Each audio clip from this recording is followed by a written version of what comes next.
AI-powered coding assistants are changing the game for everyone, especially for me. I'm using them all the time. But one of the big questions is how can you seamlessly fit it into your workflow? When you're in your IDE, how can you get instant help with your code and your infrastructure code, especially? So today I have Aaron Wright with me. Aaron is an engineer here at Pulumi, and welcome, Aaron. I hear you got something cool to show.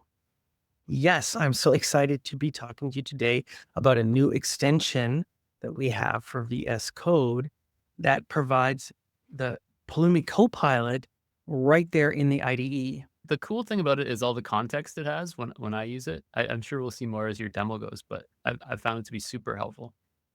Pulumi Copilot is a great step up um, in our overall AI story at Pulumi because it gives you access to a lot of context when you're asking questions, like context about your account.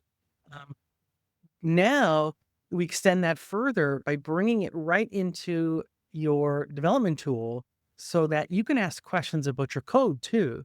And that combination of having a domain expert about Pulumi together with your code and your account particulars, I mean, provides a really great experience. And we just had to have it.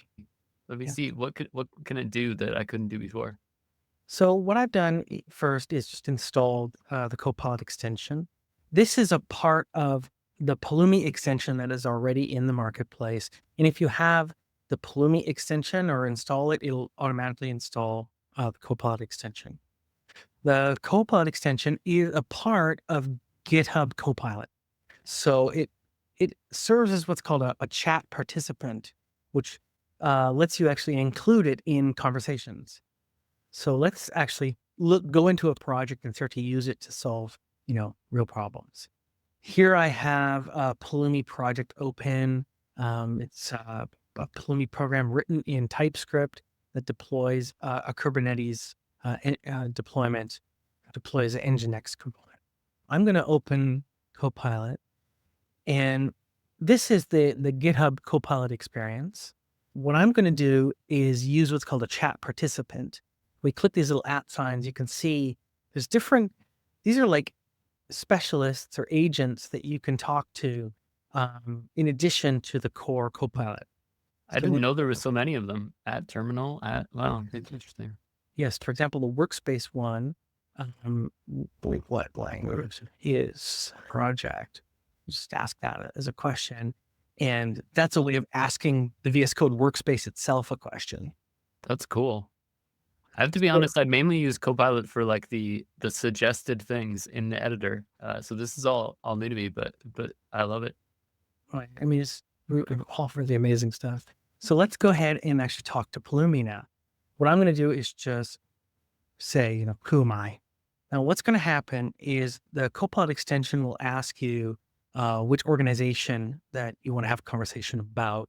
And that's only the case if your Pulumi account is associated with multiple organizations like mine is. I'm going to click Pulumi here. So this says, hey, you're logged in as Aaron into the Pulumi organization. That's the first cool thing we're seeing, right?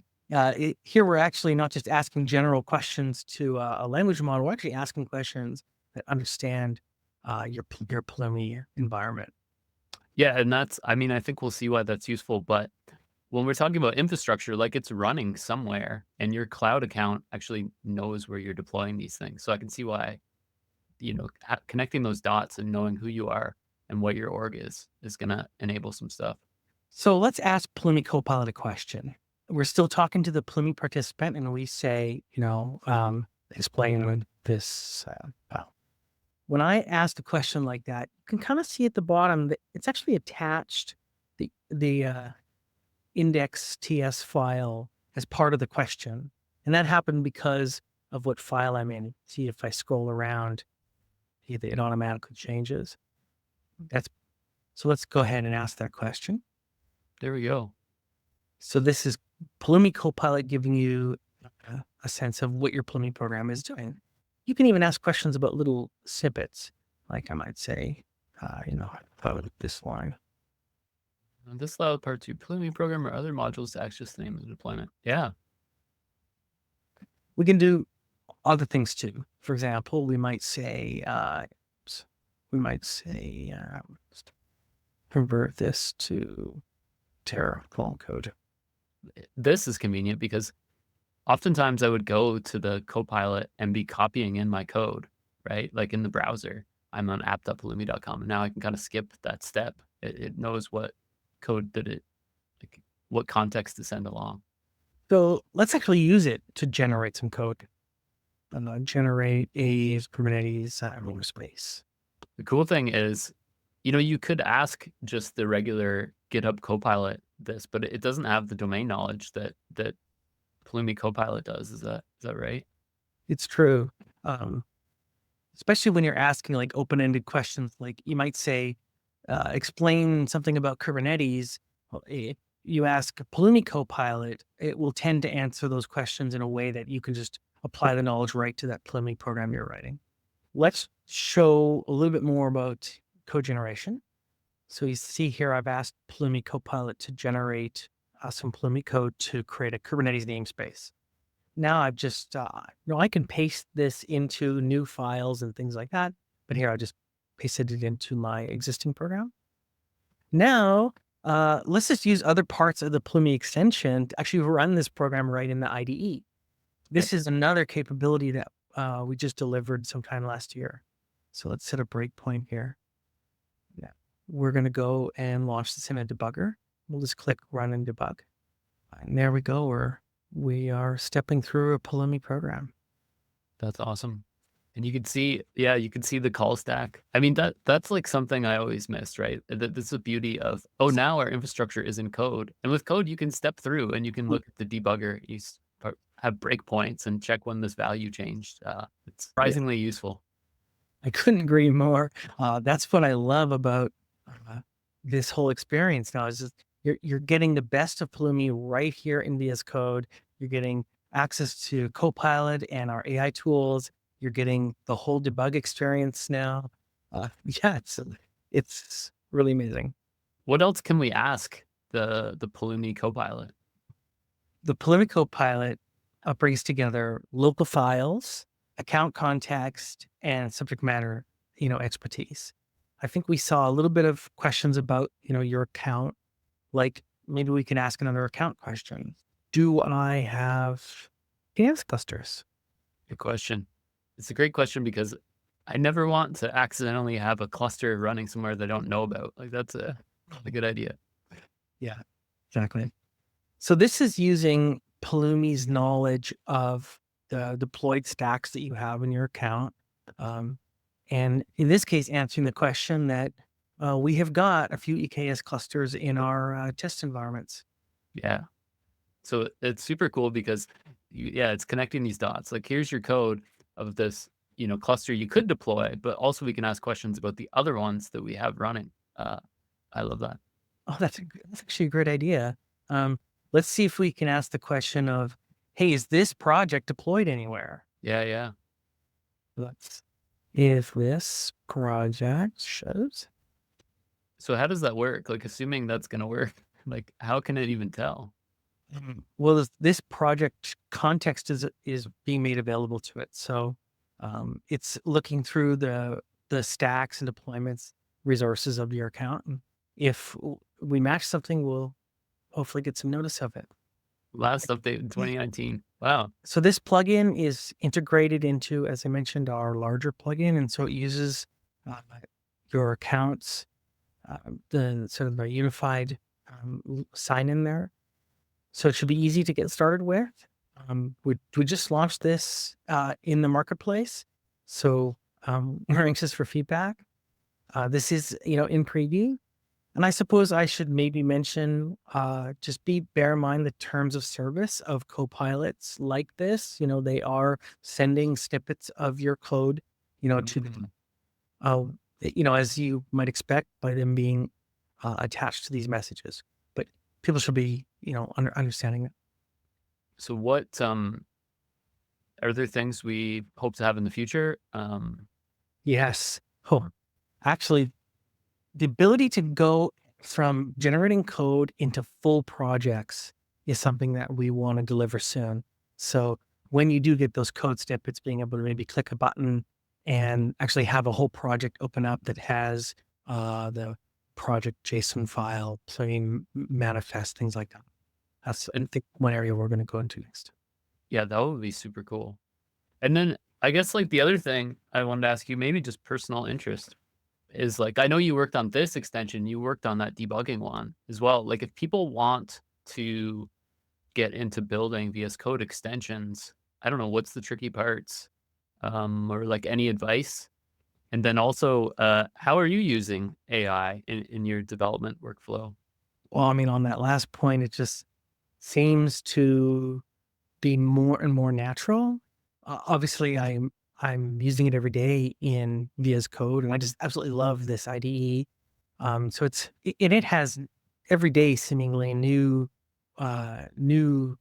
ways to use these Copilot services. For example, they have an editing session ability here, and that's really really cool. Um, I was surprised at how easy it is to get into developing extensions. And I mean, there are a lot of them.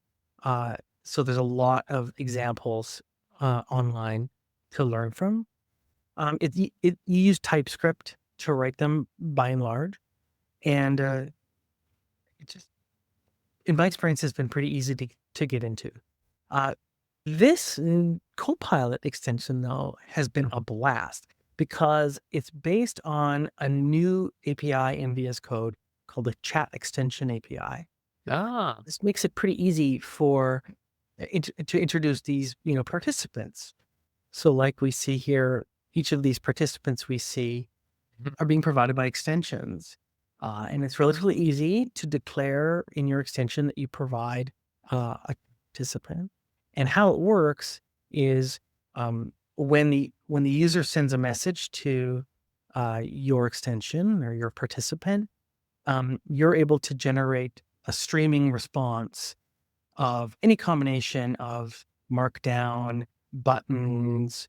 It's like a highly interactive kind of output that you can make there. And you might be doing that in response to like calling a web service that is serving like a domain expert, like here.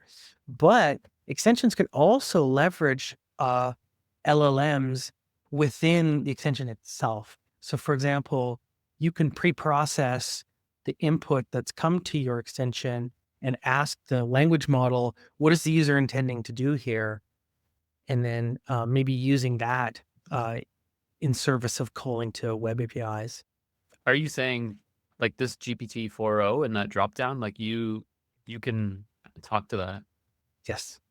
That's that's pretty neat. It just makes me want to make some sort of joke bot or something that we're Yeah. like, you're like, hey, roast my code or something. And Um, they have a pretty good demo, by the way, called Cat. If you want to look at that, the cat has like, it makes cat jokes and stuff. oh, really? Somebody's already thought of this. No, it's actually the sample that they give you is it talks like a cat or it meows or something like having some fun with this extension API. So writing these chat extensions my point is that it's actually pretty easy to get into and a lot of fun. Um, I definitely recommend giving it a try. It reminds me of another feature that um, we're thinking about how to introduce into the Pulumi Copilot extension. So we saw earlier there's this Pulumi org here. Hmm. These slash commands, they're kind of like, in Slack with slash commands. They're a way for a chat participant to actually advertise what they call an intent or like a skill. Yeah, So yeah. for example, you see here, for example, workspace explain, workspace fix are specific sort of skills that the workspace participant has. For Plumi, we have the org skill or a command, they're called inside the org command, which just changes the organization that you're chatting about. But we'd like to introduce more um, uh, commands for like generating a project and things like that. So you might say something like Plumi new Mm. entities namespace or deployment. And that's like my intention here is to generate a project. That's very cool because yeah, the CLI offers that. It works quite well to like, hey, I want to make you know, quickly describe what I'm looking for, and it will often generate something quite on point. So that does seem natural. Okay, cool. So now I just want to try making some sort of joke bot here in VS Code. And I also love how VS Code, like they always treated extensions like very primary. Like a lot of features are implemented as like first class extensions. And so that gives you a lot of the same power. Like as an external person that within Microsoft they're using to ship features, which is just amazing. Yeah, Yeah, it's a pretty inspired platform. totally. Okay. Well, thank you, Aaron. That was super cool. Yeah, so AI coding assistants are here and they're clearly making a big impact, and Pulumi is leading the charge, I guess. So thanks for walking us through this. And if you want to check this out, please do and let Aaron know how it goes. And until next time, happy coding, happy infrastructuring.